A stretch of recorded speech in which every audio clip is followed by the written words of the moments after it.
The Cheetah Girls were an unbelievably, near unavoidable popular group in some of our childhoods. They turned into a global group, and even toured after a very, very popular movie. Although, it felt like all of a sudden, the group just ended and they just dissipated, not even falling off. The Cheetah Girls were a girl group that was formed on the basis of several original movies produced by Disney. The concept of the movie was based on the novel series about 4 teenage girls from different ethnic backgrounds that performed together in a singing group. The very first movie, The Cheetah Girls, released on August 15, 2003, and instantly became the first musical Disney Channel original movie. The first film was one of the most successful films produced by Disney, and fans wanted more. So, in Disney fashion, to multiply such an accomplishment, they decided to turn the actresses into a girl group, make some more money. The Cheetah Girls as a girl group were formed in the same year and consisted of Adrienne Bailon, Sabrina Bryan, and Keely Williams as full-time members, and Raven Simone as a member of soundtrack albums since she was so busy acting in her own show That's So Raven full-time. Initially, there was no plan to create the group outside of the movie, even after the movie was a huge success. But thanks to Deborah Martin Chase, who was a producer of the movie, new contracts were drafted, and the film's music was released as a soundtrack even before the movie was aired. The soundtrack was almost not going to happen, the actress revealed. Our contracts were for the movie, so we had to go back in and do different signage for the actual soundtrack music. Basically, the producer, Deborah Martin Chase, came to the channel and was like, "We have this original music, and it's good. It goes with the movie." She really pushed to make it a soundtrack. Even though there was not much promotion for the CD for the soundtrack, it was immensely successful. It was not really something.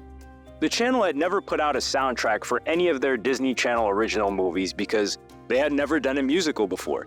They just put them out to see how it would do, and they just flew off the shelf. So basically, the channel was just like, oh my god. They just weren't ready for it. They didn't realize that it would be such a big thing.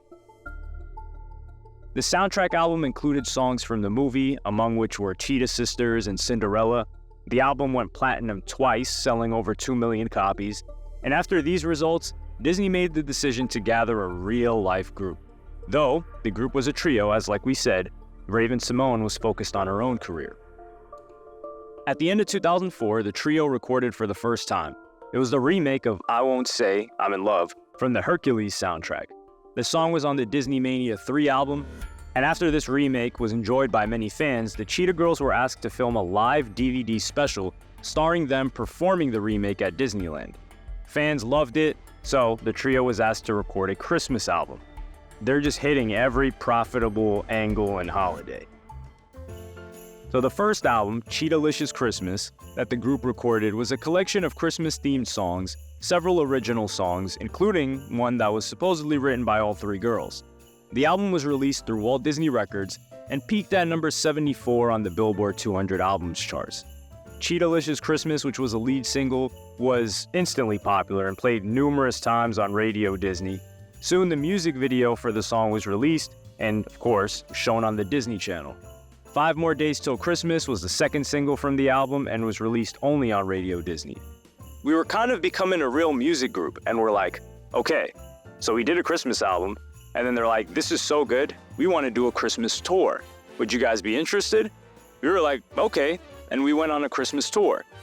After this success, the trio went on their first ever tour in support of the first album the next month. Together with the Cheetah Girls on tour were Ali and AJ, which was the opening act, and the Jonas Brothers as special guests. All 3 groups members with their own show or movie on Disney Channel. The Cheetah Girls started working on their debut album in January of 2006. We'll be making a real album, not a soundtrack. Some of the music on there will be produced by will.i.am from the Black Eyed Peas. It's important for people to see us as a real music group. We have all this great marketing around us with the movies and other things, but we are a musical group. Keep in mind, this is 3 years after they first formed, or nearly, we'll say 2.5 after the first movie. While the group was working on the album, it was time to shoot the second film, The Cheetah Girls 2, which was shot in Barcelona, Spain, during the spring of 2006. The Cheetah Girls 2 was the most viewed film on the Disney Channel, scoring more than 8.1 million views. After this success, the group went on their tour, The Party's Just Begun, from September 2006 till March 2007, and scored $43 million. And then that's kind of how it kept happening. They, Disney, kept seeing the response from the audience and the need and the desire from the fans, and they kept asking us, and we kept saying yes. While on tour, it became evident that the third movie would eventually happen. The Cheetah Girls One World would be shot in India for 3 months and would be centered around Bollywood. While all the main cast members were invited to return, it became evident that Raven-Symoné wasn't going to join them. As Raven later revealed in several interviews, her decision was based on feeling, quote, excluded and, quote, ostracized from the rest of the girls while shooting the second movie. Partially, it was because the trio had spent a lot of time together as a group. They were recording music, they were touring, and Raven was off doing her own thing. Raven also revealed that, allegedly, there was some jealousy from Keeley because of Raven's role in The Cosby Show. Naturally, the recording of their album was put on hold, but the group didn't stop writing material for the album while they were recording the movie, even though they were still touring as well. Interestingly enough though, the trio wanted to attract a new audience to their music while staying loyal to their much younger fan base. Also, the group planned on working with the same producers they had previous experience with and adding new faces. For example, none other than superstar producer Timbaland. Initially, the album should have been named Who We Are with the release date of June 19, 2007, but it was postponed again until September 25th and was named TCG. The first single from the album was So Bring It On, and the second one was Fuego. The shooting of the last film, The Cheetah Girls One World, started in January of 2008, and it was released on August 22nd. And as it was with the first movie, the soundtrack to the third film was released a couple of days earlier alongside it on August 19th. However, this movie was nowhere near as successful as the first two. It was reported that it was 6.2 million viewers, which was a big drop-off from the previous one that had watched the film. And in the fall of the same year, the group went on a tour to support the final movie and soundtrack. Unfortunately, it would be the last tour for the trio, and at the end of December 2008, the group would just come to an end.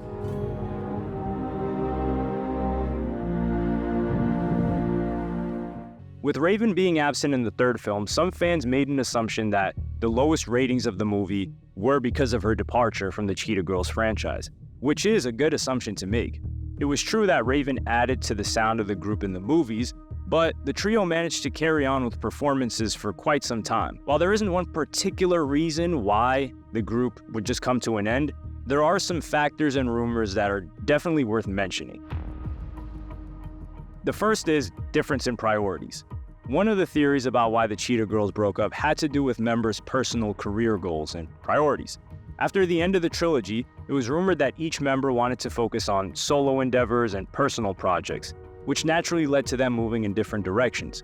And if Raven hadn't come for the third movie, which performed significantly worse, or a decent amount worse than the second movie, and she wasn't going to come for the fourth, it's not like the ratings were going to get any better. The second was Raven-Symoné's departure. Raven, who was a part of the original movie cast but not part of the group's music career from the start, returned for the Cheetah Girls 2, but she didn't participate in One World, which, like we said, started the rumors about the conflict. And some fans believe that her decision to leave was what helped contribute to the group's ultimate breakup. She was the biggest star at the time by far, and she potentially didn't return due to internal conflict, or another possibility is they didn't want to pay her how much her team felt she was worth. The third, internal conflicts. In interviews after the breakup, members of the group hinted at interpersonal issues. Keep in mind, they were also very young at the time. Years after the group disbanded, Keely Williams and Adrienne Bailon had a public feud. Keely accused Bailon of pretending to be her best friend and then abandoning her. Although this feud took place after the breakup of the Cheetah Girls, it does suggest that there may have been underlying tension or unresolved issues between them when they were younger and still a group. Although, the more likely reason on top of all this is that, number one, the trio was slowly growing out of the age when they were still valuable for the Disney market. They were nearing adulthood and just didn't appeal to the same market anymore. Raven was a star power that they didn't have anymore, and really, she had the most fans out of all of them.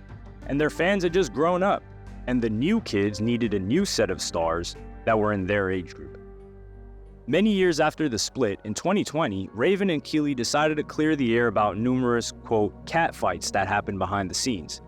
Raven shared her feelings that she had while being on the set of shooting the second movie once again, and said, "The cliquish way that there was during that movie made me feel excluded from my original team. Not that it was strong to begin with, but I felt excluded. We have other things that just led up to that moment that just were weird, personal, outside of business. Back in the day, you came up and said, 'I auditioned for The Cosby Show too, and I didn't get it.' Keeley immediately reacted to that saying, 'Because I'm not a good actress. It's true. I didn't get that part, and it's all right. I could understand what you're trying to say. I'm a lot, so I get it. I would never try to hurt you on purpose,' and offered her sincere apology for any misunderstandings and bad blood that was between them in the past. It was clear that Raven didn't hold a grudge against Keeley and said, 'Well, I appreciate that, sweetheart, and I release any pain towards you that I have, and I cancel, clear, and delete it.' While Raven and Keeley were able to clear a few things up, there was still a wall of silence and hidden grudges between Keeley and Adrian, despite the fact that they were friends and co-members of a group before the Cheetah Girls, performing together as a group called 3LW. One of the main reasons that likely led to the widespread appeal of the Cheetah Girls and its adoption from a novel, other than the fact that they were pretty much a more G-rated version of the Pussycat Dolls, was that they put together a girl group for a musical movie on Disney where they were all different ethnicities in 2003. There wasn't a single girl, I guess unless she was Asian, that couldn't closely identify with at least one of them, whether it was their ethnic background or their personality, which were different for each character. They really paved the way not just for more Disney Channel musicals in the future, but for more commercial risks to be taken, although they're not really risks once they've seen the success, with different girl groups in the future, and even some stars today cited them as inspirations when they were kids. Just a couple being Kalani, who's even performed some of their songs, Camila Cabello, Cardi B, and another Disney Channel star, now mainstream star, Zendaya. Make sure to subscribe for more.